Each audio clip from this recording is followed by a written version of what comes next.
अस्सलाम वालेकुम नाज़रीन, वेलकम टू द शो बात कारोबार की। मैं हूं आपकी मेज़बान नताशा हसीन।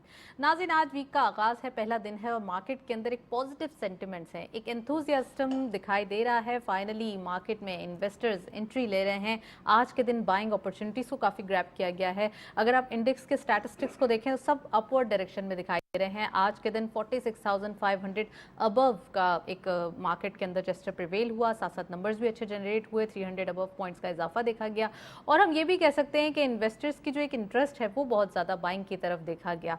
वीक का आगाज़ इतना जब पॉजिटिव होता है तो पूरे वीक का एक ऑप्टिमिज्म अच्छा क्रिएट हो जाता है, बुल रन की एक्सपेक्टेशन बढ़ जाती हैं। अगर रिजल्ट सीजन को देखें तो बड़े अच्छे रिजल्ट्स और प्रॉफिट्स देखे गए हैं जिसका इम्पैक्ट अच्छा आ रहा है, अट्रैक्टिव वैल्यूएशन है। अगर इंटरनेशनल ऑयल प्राइसेस को देखें, just do have a look on oil prices, तो यहाँ पर जो एक ऑयल का स्टैंड है इंटरनेशनली वो अपवर्ड डायरेक्शन में दिखाई दे रहा है, जिसका इम्पैक्ट लोकल जो स्क्रिप्ट्स हैं, जो हमारी ऑयल मार्केटिंग कंपनीज हैं और खासकर जो हमारे ईएनपी सेक्टर है, उसके बड़े अच्छे वैल्यूएशन को मजीद स्ट्रॉन्ग करता है। प्राइस अर्निंग मल्टीपल के हवाले से बात करें तो रीजन में काफ़ी अट्रैक्शन दिखाई देती है। ऑल इन ऑल हम कह सकते हैं कि आज के दिन और पूरे हफ्ते के लिए एक अच्छी सी एनर्जी क्रिएट हो चुकी है मार्केट के लिए। और साथ साथ अगर हम नॉर्मली न्यूज़ के हवाले से बात करें तो एफबीआर की ट्वीट भी आई है, यहाँ पर यह भी बताया गया है कि एक महीना फर्दर एक्सटेंड कर दिया गया है आपको जो टैक्स फाइलिंग के लिए, रिटर्न्स फाइलिंग के लिए जो ऑप्शंस थे, तो फर्दर आपके पास रूम मौजूद है कि टैक्स फाइल कीजिए, रिटर्न फाइल कीजिए और डॉक्यूमेंटेशन इकोनॉमी का हिस्सा बनिए। फर्स्ट सेगमेंट देखते हैं।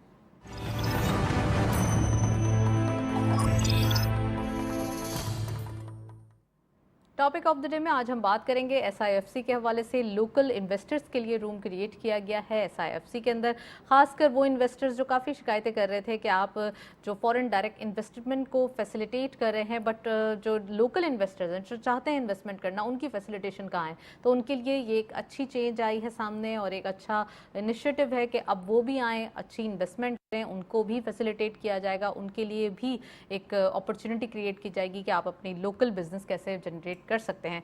साथ साथ हम बात करेंगे आज इकोनॉमिक आउटलुक के हवाले से, नॉर्मली क्या ग्रोथ देखी जा रही है, क्या सिनेरियो है और एक्टिविटीज़ कौन कौन सी सामने आ रही हैं। साथ साथ जो foreigners repatriation of profits and dividends के हवाले से जो फ्राइडे की न्यूज़ थी उसको फर्दर डायसेक्ट करेंगे कि कितना इम्पॉर्टेंट है ये जो प्रॉफिट्स दिए गए फॉरेनर्स को और मज़ीद एफडीआई को अट्रैक्ट करने के लिए या मज़ीद जो फॉरेनर्स हैं उनको अट्रैक्ट करने के लिए ये इनिशिएटिव लिया गया। आज के दिन हम डिस्कस करेंगे।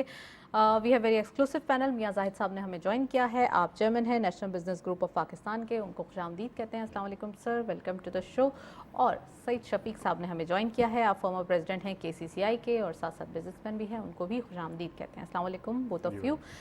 जाहिद साहब, आपसे मैं प्रोग्राम का आगाज़ करूंगी। सबसे पहले ये बताइए कि ये जो रीपैट्रिएशन वाला मामला जो हम प्रोग्राम से पहले भी डिस्कस कर रहे थे, एक्चुअली इससे कितना फ़ायदा होगा और कितना फ़ायदा हो गया है। ये अपॉर्चुनिटी पाकिस्तान के लिए एक, हम अपॉर्चुनिटी इसलिए बोलेंगे कि 74% इसमें एक प्रॉफिट देखा गया है, तो आप इसको प्लीज़ डिस्क्राइब करें और हमारे व्यूअर्स के लिए भी और साथ साथ फॉरेन इन्वेस्टर्स के लिए भी। असल में जो पिछला साल था हमारा वो बड़ा क्राइसिस का था और हमें सबको पता है कि we were at the verge of default. और उसमें ज़ाहिर है कि हमारे उस वक्त प्राइम मिनिस्टर साहब ने और सब ने बड़ी मिलजुल के कोशिशें की, हमारे दोस्त ममालिक ने हमें बड़ा हेल्प आउट किया। तो आपको पता होगा कि तकरीबन हम 8-10 महीने हमने अपनी इंपोर्ट्स जो हैं उनको रोक के रखा हुआ था, ताकि हमारा जो फॉरेन एक्सचेंज है वो हमारे पास महफूज रहे और वो हम डिफ़ॉल्ट पे ना चले जाएं। और उन्हीं दिनों में हमने जो इन्वेस्टमेंट के ऊपर जो प्रॉफिट्स होते हैं मल्टीनेशनल कंपनीज़ के और जो फॉरेन इन्वेस्टर्स होते हैं उनके जो प्रॉफिट्स होते हैं उनको भी हमने रोका हुआ था और उनको हम बाहर, ज़ाहिर है कि हमारे पास फॉरेन एक्सचेंज नहीं था, तो अगर वो उस वक्त उसको पैसे एक्सपेट्रिएट कर देते तो ज़ाहिर है हमारे पास फिर पैसे की वैसी किल्लत थी।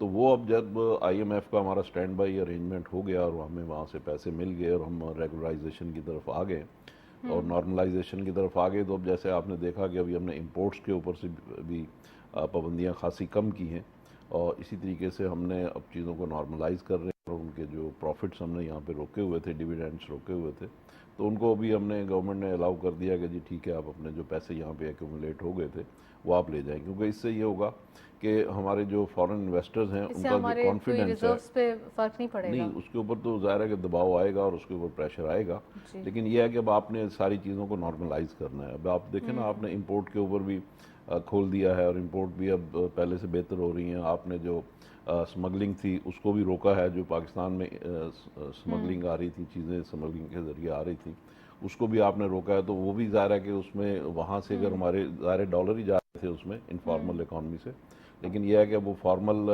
सिस्टम में जब हमारी इंपोर्ट्स बढ़ेंगी तो वहाँ हमारे डॉलर कंज्यूम हो रहे होंगे, लेकिन यह है कि उसमें गवर्नमेंट को टैक्स भी मिल रहा होगा। तो इस तरीके से अब हम सारी चीज़ों को सिस्टम के अंदर ला रहे हैं ताकि वो एक हमारी रियल पिक्चर जो है इकॉनमी की वो सामने आ जाए और हमें पता चल जाए कि हमारे पास क्या चीज़ें जो है फर्दर उसमें रिफॉर्म्स की तकाजा करती हैं, ताकि हम उन चीज़ों को अब रियल सेंस में एड्रेस कर सकें। तो इसमें सबसे बड़ी अहम बात जो है वो ये है कि जब हमने अब उनका जो प्रॉफिट है उसको रिपैट्रिएट करने की इजाज़त दे दी है, तो इसका मतलब ये है कि वो अब उनका कॉन्फिडेंस भी बढ़ेगा। अब उनकी जो इन्वेस्टमेंट में वो पहले थोड़ा सा वो डिप्रेशन में थे, तो अब वो डिप्रेशन उनका ख़त्म हो जाएगा और वो ये समझेंगे कि पाकिस्तान जो है एक नॉर्मल कंट्री है और नॉर्मल वे में यहाँ पे इन्वेस्टमेंट कर सकते हैं। तो इस तरीके से हमारी इन्वेस्टमेंट भी अट्रैक्ट होगी। दूसरी SIFC की जो आपने बात की, तो SIFC में भी ज़ाहिर है कि हम फॉरेन इन्वेस्टमेंट ही अट्रैक्ट कर रहे हैं ना, तो उसमें जो अगर हम एक तरफ उनकी रिपैट्रिएशन पे पाबंदी लगा के बैठे हुए हैं, दूसरी तरफ हम उन्हें कह रहे हैं जी यहाँ पे इन्वेस्टमेंट करो, तो जाहिर है कि वो उसमें वो चीज़ें इक्वेट नहीं होती। तो इस वजह से वो फिर गवर्नमेंट ने इन चीज़ों को फैसला किया और मैं समझता हूँ कि this is a right step in the right direction. उन चीज़ें अब नॉर्मल इसी की तरफ इंशाल्लाह आना शुरू होगी। नॉर्मल डायरेक्शन में जाना या फिर किसी भी चीज़ों के लिए ट्रैक सेट करना कितना इम्पॉर्टेंट है, मैं शफीक साहब आपसे पूछना चाहूँगी कि आज के दिन भी हम ये बात कर रहे हैं, SIFC की भी बात कर रहे हैं। मियां साहब ने कहा कि अब हमने जो इम्पोर्ट है उसको भी, जो सैंक्शंस हैं वो हटा दिए हैं, अब उसको भी नॉर्मल कर दिया है। आप समझते हैं कि इम्पोर्ट का नॉर्मल होना अगेन कोई एक डेफिसिट क्रिएट कर देगा हमारे एक्सपोर्ट और इम्पोर्ट के बीच में? दूसरा ये कि हमने इंपोर्ट को अलाउ तो कर दिया, लेकिन उसमें भी हमें चेक एंड बैलेंस रखना ज़रूरी है, कौन से एसेंशियल आइटम्स है, कौन से नॉन एसेंशियल आइटम है। बिल्कुल आपकी बात दुरुस्त है, हमें चेक एंड बैलेंस रखने की ज़रूरत है। सामान तायुश का जो एक सिलसिला था यहाँ पे, उसको गो के हमने डिस्करेज भी किया वक्तन फ़वक्तन, उस पर ड्यूटी और टैक्सेस भी, मज़ीद एडिशनल ड्यूटीज़ लगाए हैं और टैक्सेस भी लगाए, मगर उसे हम रोक नहीं सके।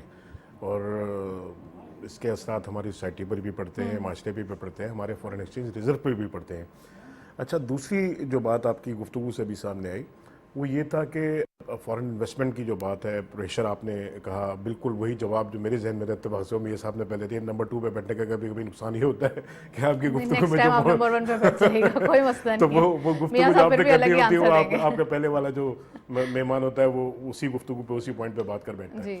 एक्चुअली आप दोनों फैक्ट्स पे बात कर रहे हैं, फैक्ट्स तो सेम ही है ना। बिल्कुल। तो असल में मैं थोड़ा सा इसमें कुछ चीज़ें ऐड जो करना चाहता हूँ वो ये चाहता हूँ कि देखें, आपकी एक्सपोर्ट्स कभी भी आपकी इंपोर्ट को बैलेंस नहीं करती हैं, ये जहन में रखिएगा। आप करंट अकाउंट आपका डेफिसिट जो है वो हमेशा रहता है और आप उसको किसी हद तक पूरा करते हैं अपने ओवरसीज़ पाकिस्तानीज़ की रिमिटेंसेस से। उसके बावजूद एक गैप होता है जिससे हम लोन लेके, एड लेके, किसी भी तरीके से हम उस गैप को पूरा करने की कोशिश करते हैं। अच्छा, हमने इस पर कभी जो गौर करना चाहिए हमें, या इस गैप को ख़त्म करने के लिए हमें जो एफर्ट्स करने चाहिए, हमने उस पर जिस अंदाज में सोचने चाहिए शायद उस अंदाज में अब तक काम नहीं हो सका। आपने शायद एक ट्रेंड, मैं ट्रेंड की बात कर रहा हूँ, ट्रेंड जो सेट है हमारे यहाँ वो ये है कि यहाँ से लोग बड़ी तादाद में जाते हैं। 2 किस्म की माइग्रेशन होती है, पहले ये जहन में रखिएगा, 2 किस्म की होती है। एक तो वही होती है जो अपनी फैमिली को छोड़ के यहाँ पे, वो इमिग्रेशन करके वहाँ जाता है बाहर और जाके ज़र मुबादला कमाता है। ज़्यादातर वो अफराद यहाँ पे पैसे भेजते हैं। एक वो होता है जो अपनी फैमिली के साथ ही यहाँ से इमिग्रेशन करके चले जाता है, वो उसके रेमिटेंसेस कम आते हैं यहाँ पे, ठीक है ना, वो अपनी फैमिली को वहीं सेटल कर लेता है और खर्चा वर्चा जो कमाता है वहीं खर्च करने की कोशिश करता है। अच्छा, अब वो लोग जो वहाँ से ज़र मुबादला भेजते हैं, कुछ ना कुछ उनकी सेविंग वहाँ पर भी होती है और एक वक्त गुजारने के बाद, क्योंकि गल्फ़ में आपको नेशनलिटी नहीं मिलती है, तो आखिर एक मुद्दत गुजारने के बाद, रिटायरमेंट के बाद आप पाकिस्तान का रुख करते हैं, यहाँ आने की बात करते हैं। अच्छा, जब वो आता है तो अपने साथ कुछ ना कुछ अपनी ज़िंदगी भर की जमा पूंजी या कुछ ना कुछ लेकर ज़रूर आता है और वो फॉरेन एक्सचेंज की शक्ल में होती है। आप उसको इंसेंटिव्स दें यहाँ पे या उसको इस तरह की फैसिलिटेशन उसके लिए करें, उसको फैसिलिटेट करें, उसको मौक़े फराहम करें, उसको इंसेंटिव्स दें कि भाई यहाँ आए वो तो अपने उन पैसों को बजाय इसके कि वो रियल इस्टेट में या ऐसे दूसरे चीज़ों में जाके इन्वेस्ट करने के बजाय प्रोडक्टिविटी जिससे हो, जिससे आप टैक्स भी जनरेट हो और रोज़गार की भी फराहमी हो और आपकी एक्सपोर्ट्स जो हैं उसमें भी इजाफा होने की कोशिश कर। तो हम इस तरफ और ये होता है, ये रूटीन का हिस्सा है। रोज़ाना 100, 200, 400, 500 लोग वहाँ से अपने कारोबार कोई अपनी मुलाजमत को वाइंड ऑफ करके ख़त्म करके चैप्टर क्लोज करके और टीआर पर आ रहे होते हैं, अपने उसके ऊपर रेजिडेंस चेंज हो रही होती है, उनके पाकिस्तान में शिफ्ट हो रहे होते हैं वापस यहाँ पे, तो हम उनको फैसिलिटेट करें, उनके उस पैसे से फ़ायदा उठाने की कोशिश करें। फिर दूसरी बात ये, इस गैप को कैसे ख़त्म किया जाए। देखिए, मैं आपके कई प्रोग्रामों में यहाँ बैठ के बात करता हूँ और कोशिश करता हूँ कि आपके इस फोरम से हम अपनी आवाज़ जो है उन लोगों तक पहुँचाने की कोशिश करें जो हमारे मुल्क की पॉलिसी साज हैं, जो पॉलिसियाँ बनाते हैं।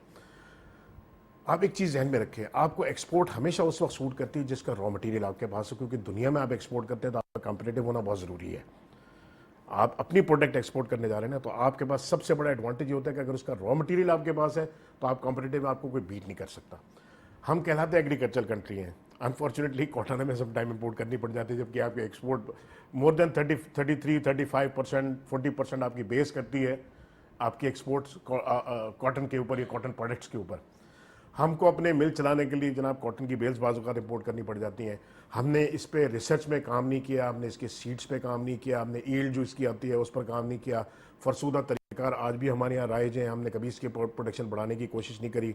या करते हैं तो वो नताइज जो हमें चाहिए, माजरत के साथ मैं नहीं कहता होते होंगे यकीनन, मगर जो नताइज हमें आज चाहिए, 75 साल हो गए हमें आज़ाद हुए, 75 साल से ज़ायद हो गए, हमें जो नताइज चाहिए वो हमें नताइज आज भी नहीं मिल रहे हैं।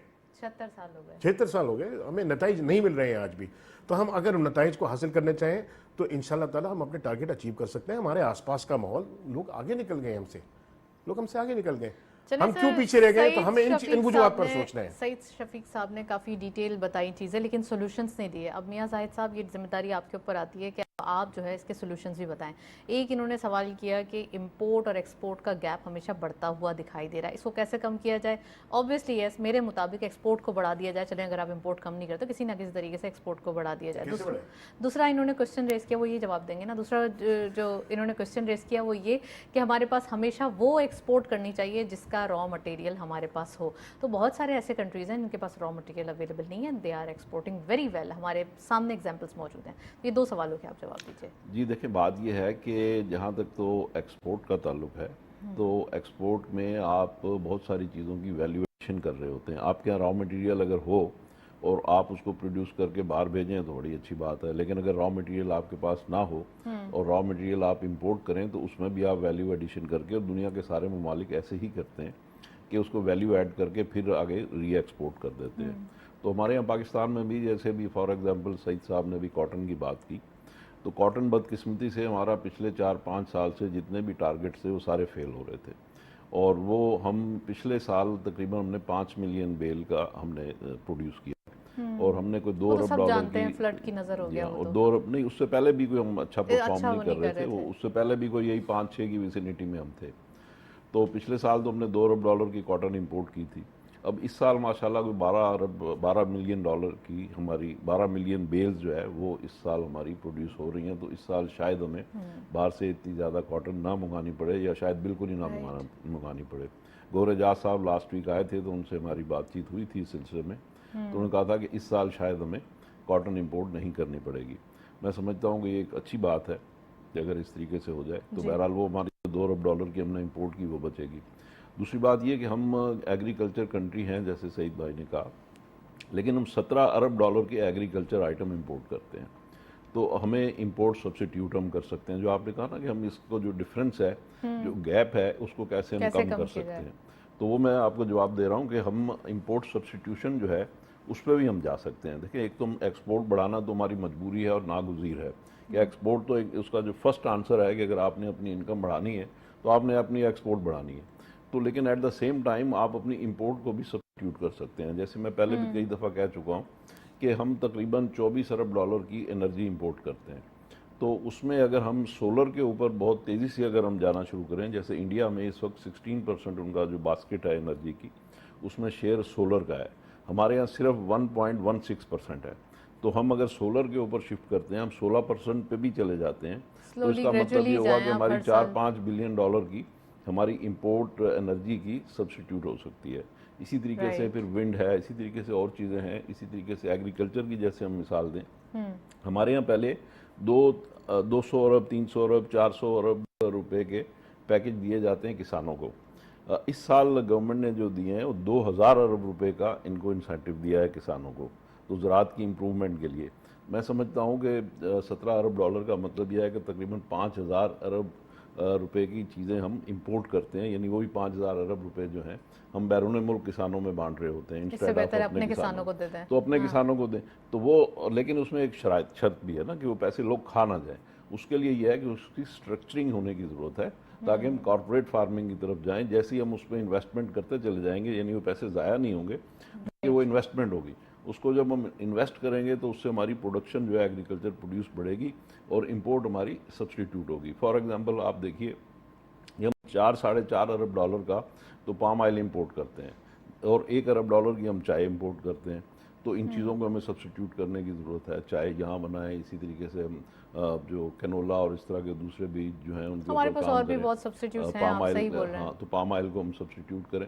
तो इस तरह से बहुत सारी चीज़ें हैं जिसके ऊपर हमें मल्टीफेरियस वे में काम करने की ज़रूरत है। जब हम करेंगे तो फिर वो जो हमारा गैप है वो कम होगा। दूसरी एक और बात है कि इंपोर्ट को हम, ठीक है, हर शख्स कहता है कि जी इंपोर्ट को कम करें, इंपोर्ट को कम करें, इंपोर्ट को कम करें, लेकिन आप ये देखिए कि ये जो इंपोर्ट है हमारी तकरीबन 75 अरब डॉलर की, इसमें गवर्नमेंट की इंपोर्ट्स जो हैं वो तकरीबन 50 बिलियन डॉलर की हैं, जिसमें एग्रीकल्चर भी है, जिसमें एनर्जी भी है, जिसमें मशीनरी भी है।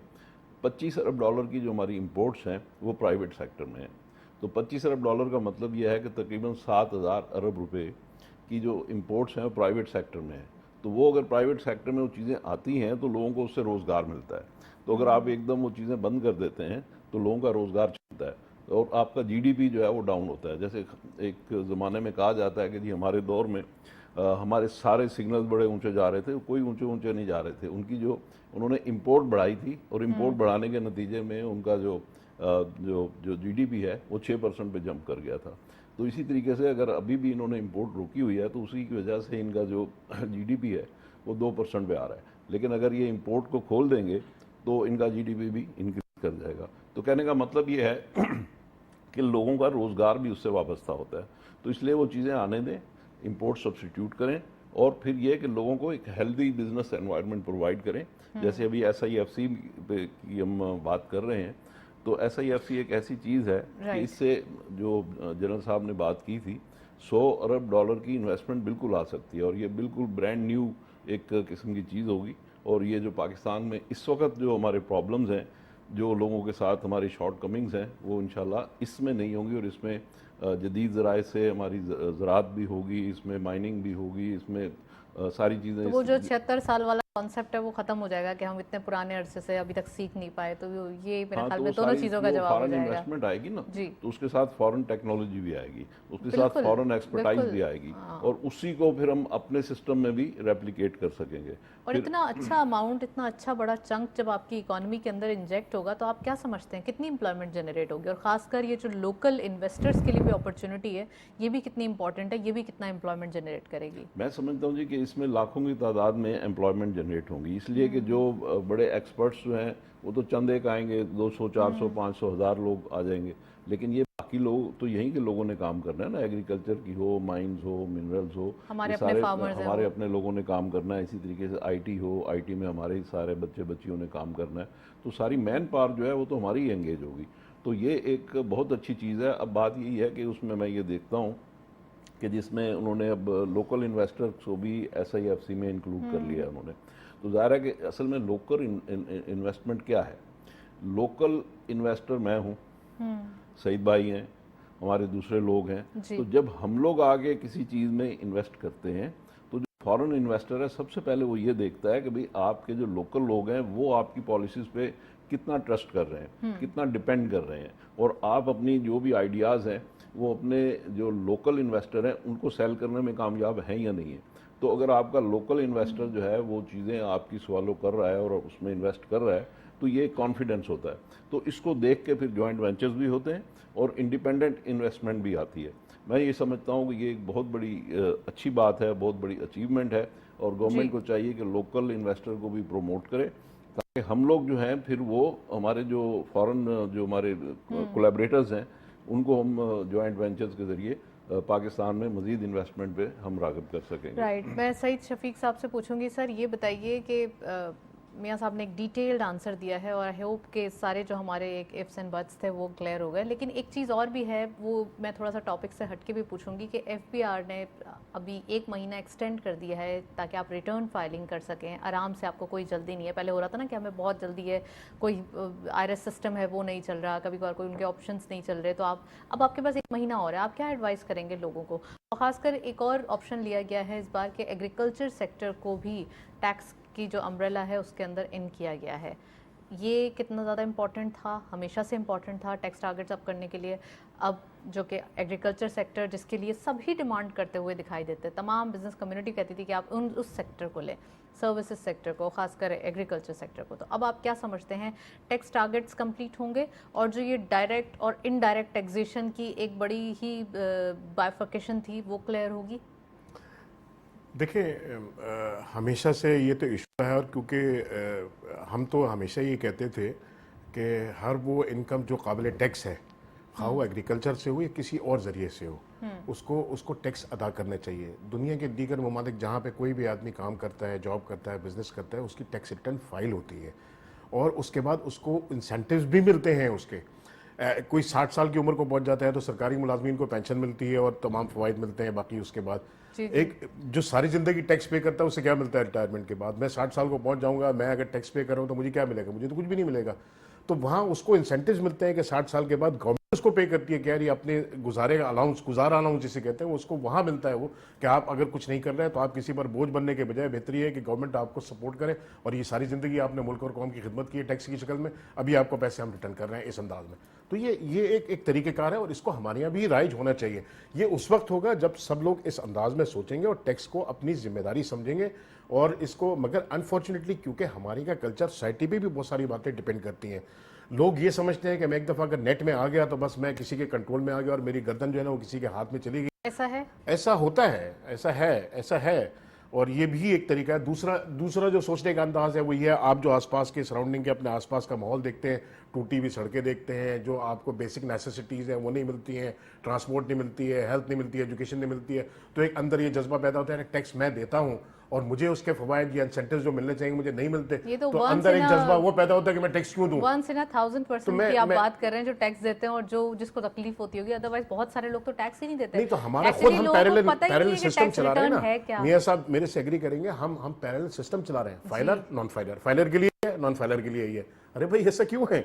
हर आदमी को फाइलर होना चाहिए, हर आदमी को फाइलर होने चाहिए। आपके डिपार्टमेंट में खराबी है, आपके उसमें सिस्टम में खराबी है, तो आप उस सिस्टम की इस्लाह करें और उसको फ्रेंडली बनाएं। मैं तो माजरत के साथ मैं तो ये कहता था इनकम टैक्स जो है, देखें हमारे लिटरेसी रेट क्या है आपको अंदाजा है? लोग काबिलियत के मेयार को डिग्री समझते हैं, काबिलियत नहीं समझते। मैं माजरत खाऊं, बहुत माजरत के साथ कहता हूँ, एक डिग्री लेने जाके आप किसी जगह आप किसी अंदाज में भी ले लें, मैं बहुत खुल के बात नहीं कर सकता, मेरी मजबूरी है यहाँ पे, तो आप जाके उसकी काबिलियत को चेक करेंगे ना, काबिलियत जीरो होगी, डिग्री जरूर होगी उसके पास, माजरत के साथ। तो हमारी काबिलियत के में डिग्री है। हमने नतीजे ये किया, कल मैं परसों देख रहा था PIA ने 4 एयरलाइनें बनाई, Singapore airlines, Malaysian airlines, Emirates airlines और माल्टा एयरलाइंस, चारों आज टॉप पर हैं, ऊपर गई हुई है, दुनिया की नंबर 1 एयरलाइंस तक पहुंची। PIA खुद कहाँ चला गया? अब ये बहुत सिंपल सा क्वेश्चन है, इसका मैं और आप अपने आप से अगर सवाल पूछेंगे तो आपका जवाब आएगा no, privatise is not a solution. बात यह है जिस वक्त थी PIA उस वक्त भी प्राइवेटाइज नहीं थी, गवर्नमेंट सेक्टर में ही थी। उस वक्त ये था कि आपने मेरिट का ख्याल किया हुआ था, जो टैलेंटेड लोग थे उनको PIA में आपने भर्ती किया, उनसे काम किया, उन्होंने न सिर्फ खुद PIA को दुनिया की बेहतरीन एयरलाइन बनाया, दूसरी एयरलाइनों को भी दुनिया की बेहतरीन एयरलाइन में शामिल कराया। आज क्या है, आपने सिफारिशें पे, सियासी कल्चर पे लोगों की भर्तियां की, नतीजा हुआ कि इदारा बैठ गया आपका, ओवर एम्प्लॉयमेंट किया आपने, इदारा बैठ गया। हम एक बात कहते हैं और बिजनेसमैन खासतौर पर ये बात कहते हैं कि मुलाजमत देना हुकूमतों का काम नहीं है, ये बात जहन में रखिए। मुलाजमत हुकूमत का काम इन्वायरमेंट प्रोवाइड करना है, एक माहौल बनाना है, माहौल बना के देना है। मुलाजमत देना प्राइवेट सेक्टर का काम है, मुलाजमतें यहाँ से जनरेट होती हैं। आपको पता है एक अंदाजे के मुताबिक तकरीबन रोज़ाना 11,000 लोग उनको मुलाजमत चाहिए हर रोज़। आपके यहाँ जो पैदाइश और अमवात का रेशो है, तनासब है, उसके हिसाब से हर रोज़ 11,000 जॉब्स आपको क्रिएट करनी है। अगर आप वो माहौल नहीं क्रिएट करेंगे, नहीं ये तो मुझे नहीं पता कि कितनी होती है, मगर जो माहौल है उसके हिसाब से आप देखें कि कितनी हो सकती हैं। तो हम सब इसी पे बैठे ना कि हम आगे वाले माहौल को, आने वाले माहौल को बेहतर करें, सजेस्ट करें कि हम क्या कर सकते हैं, क्या नहीं कर सकते। बहुत अच्छी बात की कि अगर हम फौरी तौर पे अपनी इंपोर्ट को, मियाँ साहब ने जो बात की अभी, कि अपनी इंपोर्ट को अगर, एक्सपोर्ट को हम फौरी तौर पे अगर नहीं बढ़ा सकते, तो हम वो जो डिपेंडेंसी है उसको कम करके अपने यहाँ प्रोड्यूस करने की कोशिश करें। कि जैसे पाम ऑयल का है, मैं भी कहता था कि पाम ऑयल हमारे यहाँ प्रोड्यूस होता है, क्लाइमेट सूटेबल है, एनवायरमेंट सूटेबल है, आपको आप $3.5-4 बिलियन इंपोर्ट कर रहे हो, चाय पर हमने रिसर्च की अब तक नहीं, मगर ओलिव ऑयल यहाँ पे बहुत अच्छा उसका रिस्पांस आया है। जो हमने टर्की से कुछ इंपोर्ट किए थे, यहाँ पे प्लांट्स लगाए बलूचिस्तान के एरिया में खास तौर पे, और पंजाब में काफ़ी इस पर हो रहा है काम। इसमें वो बहुत अच्छा उसका रिजल्ट आया, और बहुत कीमती तरीन ये ऑलिव जो है, इसका ऑयल दुनिया में बहुत महंगा तरीन ऑयल होता है।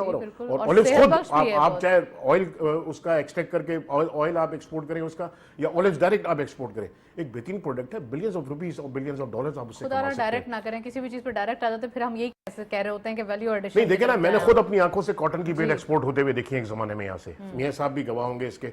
TPX का गोडाउन पे यहाँ पे आती थी, ट्राले भर भर के उतरते थे, और आपके पास जिनिंग फैक्ट्रीज नहीं होती थी, आपके पास स्पिनिंग नहीं होती थी, आपके पास टेक्सटाइल में इतनी सहूलतें नहीं थी उस वक्त, तो आप रॉ मटेरियल एक्सपोर्ट करते थे। अब हम कॉटन बेल्स इंपोर्ट करते हैं। अगर हम वैल्यू एड कर रहे हैं, देखें ना, हमने तरक्की की ना उसमें, उस शोबे में, तो हम स्पिनिंग भी खुद कर रहे हैं, वीविंग भी खुद कर रहे हैं, डाइंग भी खुद कर रहे हैं, गारमेंट्स भी बना रहे हैं, वो भी एक्सपोर्ट कर रहे हैं, तो हम उसमें आगे बढ़े ना, वैल्यू एड करते चले गए। तो इसी तरह बहुत सारे शोबों को भी और तरक्की दे के हम अपनी एक्सपोर्ट्स को इस तरह बढ़ा सकते। वीट, सम टाइम आपकी एक्सपोर्ट, आप वीट की शक्ल में एक्सपोर्ट करते थे, भाई वीट की बिस्किट बना के एक्सपोर्ट कर दो, उसके दूसरी चीजें बना के एक्सपोर्ट कर दो। क्या आपके पास दुनिया का बेहतरीन बिस्किट नहीं है? बना सकते हैं आप, क्यों नहीं कर सकते? दुनिया में आप जाए कहीं, कई मुल्कों में आपको उन मुल्कों के अलावा दूसरे मुल्कों के इंपोर्ट किए हुए बिस्किट्स आपको नजर आएंगे, या वीट प्रोडक्ट्स आप एक्सपोर्ट कर सकते हैं। वीट की वैल्यू एडिशन प्रोडक्ट्स बना के आप एक्सपोर्ट कर सकते हैं। डायरेक्ट वीट का एक्सपोर्ट करें आप, समटाइम सरप्लस हो जाता है हमारे पास। तो हम ऐसी चीजें करने के लिए ये हंगामी इकदाम, देखें कोई भी बहरान आप ये समझे ना कि कल आएगी और एक नई हुकूमत आएगी और ये सारी चीजें जो है ना, जो स्याह नजर एकदम से सफेद हो जाएंगी, which is out of question, impossible. मैं डार्क में ना आपको रखना चाहता हूँ, जो नाजरीन देख रहे हैं उनको रखना चाहता हूँ। एक सफर जो हम 76 साल से करते हुए चले आ रहे हैं, 76 दिन में 76 हफ्तों में ठीक होने के इम्कानात नहीं है। ये ग्रेजुअली ठीक होगा, मगर कोशिश जरूर हो सकती है। उसके जो सोल्यूशंस हैं, आपने कहा कि आपने प्रॉब्लम्स बताया, सोल्यूशंस नहीं बताया, हम उन सोल्यूशंस पर ही बात कर रहे हैं कि हम कैसे इसको रैपिडली, हम जितने जल्द अज जल्द हम इसको बेहतर कर सकते हैं, उसके तरीकेकार यही है कि आप अपनी एग्रीकल्चर को आप बेहतर करें। बलूचिस्तान में आप देखें, एनवायरमेंटल चेंज एक आया है। पहले बलूचिस्तान में 6-6 साल 8-8 साल बारिशें नहीं होती थी, डेजर्ट था आपका वो। अब एक ईस्टर्न सिस्टम भी आता है आपके यहाँ, राइट, क्लाइमेट चेंज की वजह से वेस्टर्न सिस्टम भी आता है, वेस्टर्न सिस्टम भी आता है वहाँ पे सर्दियों में, और ऐसी बारिशें हो रही हैं कि अब सैलाब आ रहे हैं वहाँ पे।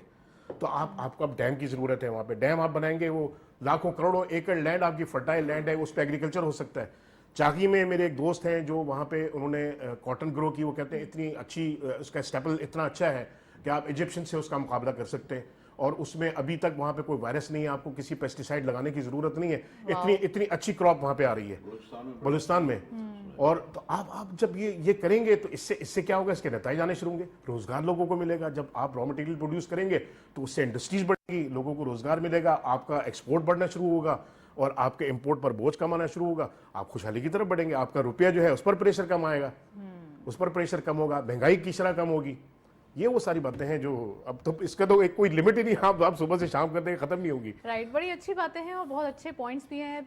जाहिद साहब, आप क्या समझते हैं कि इन पॉइंट्स को या अपने बेनिफिट्स के लिए कुछ चीज़ें ऐसी हैं जो पॉजिटिव चीज़ों को यूज़ किया जाए, कितने आगे बढ़ सकते हैं? दूसरा एक और बात ये कि पॉलिटिकल गवर्नमेंट्स की अपनी एक बाउंड्री होती है। अभी इंटरिम सेटअप है, बहुत ज़बरदस्त किस्म के इनिशिएटिव्स लिए जा रहे हैं, चाहे हम रुपी पे क्रैक डाउन देखें, कि मनी मार्केट के ऊपर देखें, माफियाज पे देखें, अलग अलग किस्म के स्ट्रक्चरल रिफॉर्म्स की तरफ जाया जा रहा है। अब आप क्या समझते हैं, ऐसा ही कोई रैपिड एक्शंस दिखाई दें जैसे कि सर ने कहा, सईद शफीक साहब ने, तो क्या हमें कामयाबी मिल सकती है? देखिए, अभी मैं आपसे गुजारिश करूँ कि स्ट्रक्चरल रिफॉर्म तो अभी तक कोई नज़र नहीं आई हमें। अभी तक जो चीज़ें हमें नज़र आ रही हैं वो क्रैक डाउन्स नज़र आ रहे हैं, जैसे माफिया। स्ट्रक्चरल रिफॉर्म्स अभी भी बाकी है। हाँ, अभी तो कहाँ हुई है। स्ट्रक्चरल रिफॉर्म तो करने की ज़रूरत है। ये सारे इदारे जो लॉस मेकिंग है, इनको हमें प्राइवेटाइज करना होगा। बात यह है कि PIA की अगर हम बात करते हैं तो 12 अरब रुपए का उनका लॉस है महीने का, तो 144 यानी 150 अरब रुपए उनका सालाना लॉस है। और उसमें जो दुनिया में जो शरह है, मेरे ख्याल में जो मैंने सुना है, वो एक जहाज़ के ऊपर कोई 80 उनका स्टाफ होता है। हमारे यहाँ 400 हैं, तो अब आप मुझे बताइए कि कैसे प्रॉफिट में आएगी और कैसे होगा। हाँ, तो ये कैसे होगा? तो ये होगा नहीं ना। तो उसमें बात यह है कि अगर हम एक झूठी उम्मीदों में रहे तो उसका कोई फ़ायदा नहीं है। अगर आपको दिल चाहे कि नहीं, एक हमारी अपनी होनी चाहिए, PIA होनी चाहिए, हमारी नेशनल होनी चाहिए, एक नई बना लीजिएगा, इसको तो प्राइवेटाइज करें ताकि ये तो सीधे रास्ते पे आए, इसके लॉसेस तो ख़त्म हो। फिर आपका दिल चाहे, जब आप समझें कि हाँ अब आप बहुत ही ऊंची सतह पे चले गए, तो आप एक और बना लीजिएगा, फिर अपनी फिर शौक पूरा कर लें। प्राइवेटाइजेशन के हवाले से नवंबर तक कह रहे थे ना, कुछ सुनने में आ रहा है। इसी तरीके से हम, आप देखिए कि 3.25 अरब रुपए रोज़ाना, कितना? 3.25 अरब रुपए रोज़ाना की हम बिजली चोरी करते हैं, ठीक है। तो अब आप देखें क्रैकडाउन हो रहे हैं, जी क्रैकडाउन हो रहे हैं, ठीक है। अब क्रैकडाउन हो रहे हैं, उसको आप देखिएगा क्या 3.25 अरब रुपए की हमारी रिकवरी हो रही है?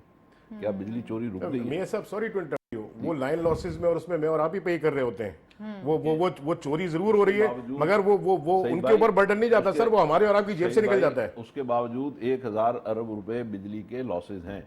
1000 अरब रुपए सालाना बिजली की मद में हमारे लॉसेज हैं, जो 3.25 अरब रुपए तमाम कस्टमर्स को जी हाँ, वो IPPs की वजह से तो नहीं है। लोग बिल नहीं, वो एक 71% जो है वो आपका एक अलग है कि जो आप कैपेसिटी पेमेंट आप कर रहे हैं वो भी तकरीबन 20-22 रुपए पर यूनिट आप दे रहे हैं। इस वक्त आपको जो 60-62 रुपए पर यूनिट बिजली मिल रही है, तो उसमें 20-22 रुपए पर यूनिट है वो तो कैपेसिटी चार्जेस हैं।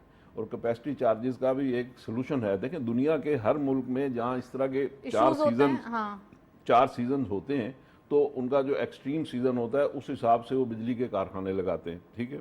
फिर उसमें कुछ ऐसे सीजन भी आते हैं, जैसे सर्दी है, कि उसमें बिजली की कंजम्पशन बहुत ड्रॉप हो जाती है। तो वो उसको क्या करते हैं कि वो उसको इस तरीके से करते हैं कि वो जो सर्दियों में वो बिजली का जो कंजम्पशन है वो इंडस्ट्री को देते हैं सस्ते दामों, ताकि आपकी इंडस्ट्री चले, आपके लोगों को रोजगार मिले। देखिए, एंड ऑफ द डे अगर एक तरफ आप लोगों से 22 रुपए यूनिट ले रहे हैं कैपेसिटी चार्जेस के नाम पे, दूसरी तरफ उसी से अगर आप लोगों को सहूलत दे दें, आप इंडस्ट्री को दे दें, इंडस्ट्री को अगर कम रेट पे बिजली मिलेगी तो उनकी एक्सपोर्ट बढ़ेगी, आपके मुल्क में डॉलर आएंगे। डॉलर आएंगे ना, तो आपको डॉलर की तो जरूरत है, आपको डॉलर आएंगे, प्लस लोगों को रोजगार मिलेगा, प्लस उससे जब कारोबार बढ़ेंगे तो इनकम टैक्स मिलेगा, प्लस सेल्स टैक्स मिलेगा। और तो लोगों की एक जो सेल्फ पावर है, खर्च करने की स्पेंडिंग पावर है, वो भी बढ़ेगी। वो आप कैपेसिटी चार्जेस के नाम पे, अगर मैं पावर प्रोड्यूसर हूँ फर्ज कीजिए, तो वो कैपेसिटी चार्जेस के नाम पे आप वो पैसे मुझे दे दें, ठीक है। तो मुझे देने की बजाय अगर सईद भाई की इंडस्ट्री है, ये टेक्सटाइल के एक्सपोर्टर हैं या किसी चीज के भी एक्सपोर्टर हैं, तो इनको बिजली सस्ती दे दें, बस एक्सपोर्टर्स को दें, ताकि वो तो इनको जब देंगे आप, तो उससे क्या होगा, इकोनॉमिक एक्टिविटी जनरेट होगी और उससे लोगों को रोजगार मिलेगा। तो वही पैसे जो हैं वो लोगों पे री इन्वेस्ट हो जाएंगे ना, और मुल्क में वो डॉलर आने शुरू हो जाएंगे। तो बात यह है कहने की कि सारी दुनिया में इसी तरीके से फाइन ट्यूनिंग होती है। इसी तरीके से गवर्नमेंट का काम क्या होता है? गवर्नमेंट का तो काम ये है कि एक हाथ से लेना, दूसरे हाथ से लेना देना। तो बात यह है कि आप लोगों से लें जिनसे लेने की ज़रूरत है, और उनको दें जिनको देने की ज़रूरत है। जब आप ये करेंगे तो इसका मतलब है कि गुड गवर्नेंस फिर उसी चीज़ का नाम है। तो इस वक्त जो सिचुएशन है, आप देखें डॉलर नीचे आया, देखें चीज़ों को अप्रिशिएट करना चाहिए हमें। इससे जहां डॉलर नीचे आया तकरीबन 18-20 रुपए, इन जब से हमने क्रैकडाउन शुरू किया है, असल में इसमें 3-4 किस्म के रेट चलते हैं। एक ग्रे मार्केट का रेट है, एक ओपन मार्केट का रेट है, एक इंटरबैंक का रेट है, तो इस तरह से, और एक हवाले का रेट है। तो ये 4 रेट चलते हैं। तो अब तक जो देखें ना, किसी चीज़ में 25 रुपये रेट नीचे आया, किसी में 17 रुपये रेट नीचे आया, किसी में 20 रुपये नीचे आया। लेकिन एक तरफ देखें ये रेट नीचे आए हैं, दूसरी तरफ हमारी कौम की बेईमानी भी जाहिर होती है कि हम ही लोग हैं ना, कि जो हमने जब थोड़ी सी टेढ़ी उंगलियां की तो ये चीज़ें सीधी होनी शुरू हो गई। तो बात यह है कि हम सीधे तरीके से चलते क्यों नहीं है, मनहसल कौम।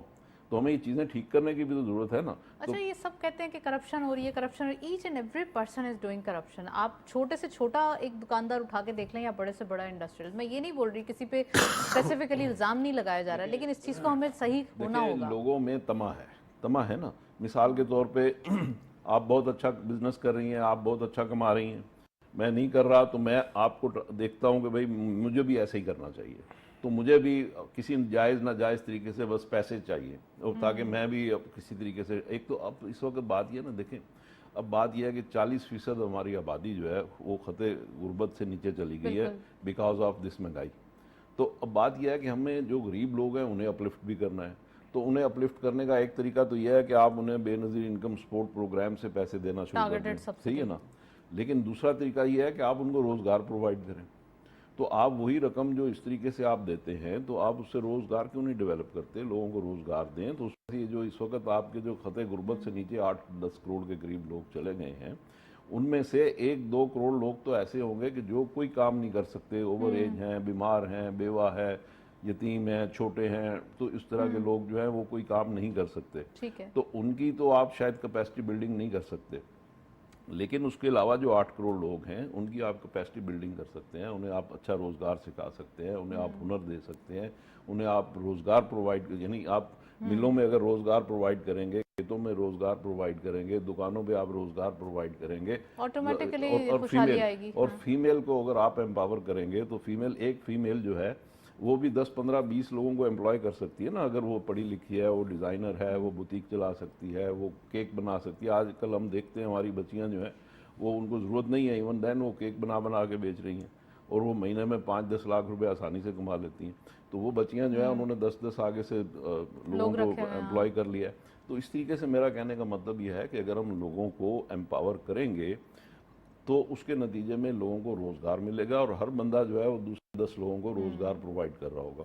तो ये चीज़ें ऐसी हैं कि लोगों को, हमें उनकी ज़हनों को बंद करने की बजाय उनके ज़हनों को खोलने की ज़रूरत है, उनको एम्पावर करने की ज़रूरत है, उनकी कैपेसिटी बिल्डिंग करने की ज़रूरत है। और गवर्नमेंट के काम यही होते हैं, गुड गवर्नेंस इसी चीज़ को कहते हैं। बाकी रह गई ये बात कि आप बिजनेस नहीं कर सकते, आप गुड गवर्नेंस कर सकते हैं, तो लोगों को आप फैसिलिटेट कर सकते हैं, ऑटोमेटिक और बिजनेस ये जनरेट देखें होगा। जो इंटरनेशनली या दुनिया में जो एक इशारे बनाए जाते हैं कि पाकिस्तान 108वें नंबर पे है इन्वेस्टमेंट के उसमें दर्जों के हिसाब से, तो इन्वेस्टमेंट क्लाइमेट के हवाले से, तो बात ईज ऑफ डूइंग बिजनेस, ठीक है ना। तो आप इन चीज़ों को ठीक करें। देखें ना, हमें इन चीज़ों को ठीक करते चला जाना चाहिए कि आज देखें, आज आपने दुबई में अगर नई कंपनी फॉर्म करनी हो तो इट टेक्स 48 आवर्स। पाकिस्तान में अगर आपने नई कंपनी फॉर्म करनी है तो उसके लिए आपको SIFC में जाए बगैर तो नहीं हो सकती। उसके लिए तो अपने प्राइम मिनिस्टर ऑफिस में भी उसका एक सेक्रेटेरिएट बनाया गया जो बोर्ड ऑफ इन्वेस्टमेंट का, इवन वो भी नहीं कर सके। तो इसलिए ज़रूरत इस चीज़ की है कि इन चीज़ों को हम सिंप्लीफाई करें और जितने भी अफसर हैं उनको एक तो नैब के खौफ से आज़ाद करें, दूसरे उनको काम करने की आज़ादी दें। हमारे यहाँ बड़े पढ़े लिखे लोग हैं, बड़े काबिल लोग हैं, लेकिन यह है कि हम उनके ऊपर जो एक वो हैट पहना देते हैं ना कस के कि जी वो कोई काम ना करें, तो वो नहीं करना चाहिए। हर आदमी को आज़ादी देनी चाहिए और ताकि वो लोग काम करें और काम करने के नतीजे में लोगों को रोज़गार मिलेगा। और अगेन मैं ये बात करूँगा कि SIFC जो है ये एक बहुत ब्रिलियंट आइडिया है, बहुत अच्छा आइडिया है। इस आइडिया में से आप एक सेकंड के लिए ज़रा तसव्वुर करें, इसमें से आप आर्मी चीफ को निकाल दें तो फिर तो पीछे वही है। तो एक उसमें आर्मी चीफ के बैठने से इस इदारे का कॉन्फिडेंस बन गया। इस इदारे में एक डिलीवरी आ गई, इस इदारे में एक प्रॉम्प्टनेस आ गई, इस इदारे में वाकई रियल सेंस में वन विंडो आ गई। तो मैं ये गुजारिश कर रहा हूँ कि एक हमारी अगर डिसिप्लिन फोर्स है और वो एक कॉन्स्टिट्यूशनली अगर प्राइम मिनिस्टर के अंडर बैठ के, एक सिविलियन प्राइम मिनिस्टर के अंडर बैठ के अगर वो कोई चीज़ परफॉर्म कर सकते हैं, वो अगर जलजले में ड्यूटी दे सकते हैं, वो अगर टेररिज्म में ड्यूटी दे सकते हैं और इस तरह के सारे अच्छे जितने काम हैं वो कर सकते हैं, सैलाब में कर सकते हैं, तो इकॉनमी में भी under the umbrella of the civil government अगर वो बैठ के अगर उस चीज़ को सही कर सकते हैं या करवा सकते हैं, तो वो हमारी कौम है ना, हमारी फौज है ना, तो हमें चाहिए कि उससे हम फायदा उठाएं। They are more than welcome, right? बिल्कुल। मैं सईद शफीक साहब से पूछूं सर, 31% आए हैं इन्फ्लेशन के नंबर्स इस बार मंथ ऑन मंथ बेसिस पे, आप क्या समझते हैं कि अब 27% था तो हमारे यहाँ जो इंटरेस्ट रेट रखा गया था वो अनचेंज रखा गया था, स्टेटस को था, और ये 2 बार हुआ है जिससे काफ़ी कॉन्फिडेंस लेवल मार्केट के अंदर, इकोनॉमी के अंदर आया है। अब 31% पे आ रहे हैं, तो क्या आपको दिखाई दे रहा है क्या आगे पॉलिसी रेट फर्दर बढ़ने का इम्कानात हैं? और दूसरा, ये इन्फ्लेशन बढ़ेगी तो एम्प्लॉयमेंट पे क्या इशूज़ आएंगे, तमाम चीज़ों पे क्या इशूज़ आएंगे? देखें, कॉन्फिडेंस शेक होता है हमेशा, इन्फ्लेशन बढ़ती है ना, तो उससे अभी बात सारी जो हो रही है हम काफ़ी आगे तक चले गए हैं इस हवाले से। तो सूरत हाल ये है कि एक तो फ़ौज का काम नहीं था ये, मैं मियाँ साहब से काफ़ी हद तक इत्तेफाक करता हूँ, मगर क्योंकि एक ऐसा इदारा है पाकिस्तान का कि जिसकी तरफ आखिर में निगाहें उसी की तरफ उठती हैं सबकी, तो हमारी निगाह भी उस तरफ गई और हमने देखा कि जब उसने इस मैदान में उतरी और आने के बाद जब जो कुछ उसने करके दिखाया तो वो यकीनन काबिल सताइश है। वो उससे आप इनकार नहीं कर सकते। और हमने देखा कि उसके नताइज भी कौम ने बहुत जल्द देखे। 8 रुपए आपके पेट्रोल में कमी हुई, 11 रुपए डीजल में कमी हुई। तो यकीनन ये पेट्रोल डॉलर में कमी हुई, इसकी वजह से आपके पेट्रोलियम की प्राइसेस नीचे आई ना। तो इसी तरह फिर महंगाई में, इन्फ्लेशन में भी कमी आनी शुरू होगी। जब आपका रुपया मजबूत होगा तो ये तो उसके साथ लिंक है ना। बिल्कुल। रुपया मजबूत होगा आपका तो महंगाई की शरह में खुद ब खुद कमी आनी शुरू हो जाएगी। तो हमारी इकोनॉमी के लिए भी डिसिप्लिन रिक्वायर्ड था, जो कि अब इससे मिला नहीं, तो है मैंने आपको SIFC कहा, से। देखें मैं आपको एक बात बताऊं, जो मैंने अभी इमिग्रेशन की बात की ना, जो एक हो रही है यहाँ पे, आपका वो बच्चा जो टैलेंटेड है, जो सही मानों में यहाँ पे इस मुल्क में पढ़ा लिखा है, उसे लोग चुन चुन के उठा लेते हैं यहाँ से। वो अमेरिका जा रहा है, वो यूके जा रहा है, वो जर्मनी जा रहा है, वो जापान जा रहा है। यहाँ से जिसने आगे बागडोर उठानी है और जिसने सिर्फ काबिलियत के लिए एक डिग्री किसी तरीके से हासिल कर ली है, आप उसे टैलेंट समझें, वो टैलेंट नहीं है पाकिस्तान का। बहुत माजरत के साथ हमारा एजुकेशनल सिस्टम ऑलमोस्ट कोलैप्स है। अगर एजुकेशन आपके सही मानों में होगी, माशरा एजुकेशन बनाता है, तालीम बनाता है। तालीम आपको सिर्फ 2 2 4 नहीं सिखाती, तालीम आपको शऊर देती है। वो शऊर हमें नजर आते हैं अपने आसपास माशरे में। आप देखें 2 मिनट की तो बर्दाश्त नहीं है। लाल सिग्नल पे आप देखें कितने लोग उसको क्रॉस की, मैं अगर खड़ा हूं तो ऐसा लगता है मैं शायद बेवकूफ हूं कि मैं सिग्नल पे खड़ा हूं और बाकी सब मुझे ऐसे देखते हुए जाते हैं, यार कितना बत्ती पे, लाल बत्ती पे खड़ा है, हम तो मदद से निकल। ऐसी फीलिंग्स हो गई हैं यकीन। तो जिस माशरे में हम रह रहे हैं, उस माशरे की इस्लाह जब तक नहीं होगी, उस माशरे को आप ठीक नहीं करेंगे बहैसियत कौम, तो आप ये सब नताइज जिनके हमने बात की है ना, इन नताइज का हुसूल बहुत मुश्किल हो जाएगा। आपको सबसे पहले कौम को हुजूम से निकाल के और कौम बनाना है। ये जो लिसानियत, ये जो फ़िरका वारियत, ये जो हमारी रगों में, नस्लों में, नस नस में भर दी गई है ना, इसको भी, सॉरी इसका शायद इकॉनमी से आप समझने क्योंकि ताल्लुक नज़र नहीं आ रहा, मगर मैं समझता हूँ बड़ा गहरा ताल्लुक है इसका। क्योंकि ये बिगाड़ लोगों ने अपने मफादात के हुसूल के लिए ये कौमों में ये जहर के इंजेक्शन जो है ना, ये इंजेक्ट किए हैं अपने मफादात के लिए। और आप देखें कि इन मफादात के हुसूल के लिए अगर आज हम दूसरों से एक तकाबली जायजा करें अपना, तो हम इसी वजह से पीछे हैं कि हम कौम नहीं बन सके। सबको चाहिए एक कौम बने, और ये हर इंडिविजुअल हम कैसे बनेंगे? एजुकेशन से बनेंगे। आप क्या घोस्ट एम्प्लॉयमेंट तो हमने सुनी थी, अब तो घोस्ट स्कूल भी सुनने में आने के पेपर स्कूल मौजूद है और फिजिकली आप जाओ तो मालूम है वो स्कूल भी नहीं है। कहीं स्कूल में आपके घोड़े और गधे बंधे हुए हैं। असातिज़ा का म्यार क्या है आपका? मैंने एक सोशल मीडिया पे एक देखी थी, कोई प्रोटेस्ट हो रहा था प्रेस क्लब के बाहर, तो उससे किसी चीज़ का फॉर्मूला पूछ लिया। वो बेचारा टीचर जिसने हमारी नस्लों की तरबियत करनी है, मियां साहब एम आई राइट और रॉन्ग? तो वो आप मुझसे जवाब रेट बढ़ाने की जरूरत है, अवेयरनेस जो माशरे की तरबियत कर रहे हैं उसको कुछ नहीं पता, तो वो बेचारे हमारे बच्चों को क्या देगा? और वो बच्चे जब अमली तौर पर कदम रखेंगे तो वो क्या डिलीवर कर सकेंगे आपको? ये सोचने वाली बात ही है ना सर। चलें sir, thank you so much Saeed Shafiq साहब। अब प्रोग्राम का वक्त ख़त्म हो रहा है, आपने प्रोग्राम में ज्वाइन किया, बहुत बहुत शुक्रिया। जाहिद साहब आप भी तशरीफ़ लाए। आज के दिन हमने डिस्कशन की जिसके अंदर ओवरऑल SIFC के अंदर लोकल इन्वेस्टर्स के लिए भी एक अम्ब्रेला स्टार्ट की गई है, और ये एक बहुत अच्छा साइन है बिजनेस कम्युनिटी के लिए कि वो लोकल इन्वेस्टर्स जो कि एक उनका जो ट्रस्ट है वो शेकन हो रहा था, अब उनका ट्रस्ट जो है वो बिल्डअप होता हुआ दिखाई देगा कि आने वाले दिनों में वो कितना ज़्यादा पाकिस्तान के लिए कुछ करके दिखा सकते हैं। That's it. इसी नोट पर प्रोग्राम को वाइंड अप करेंगे। इजाज़त दीजिए, अल्लाह हाफिज़।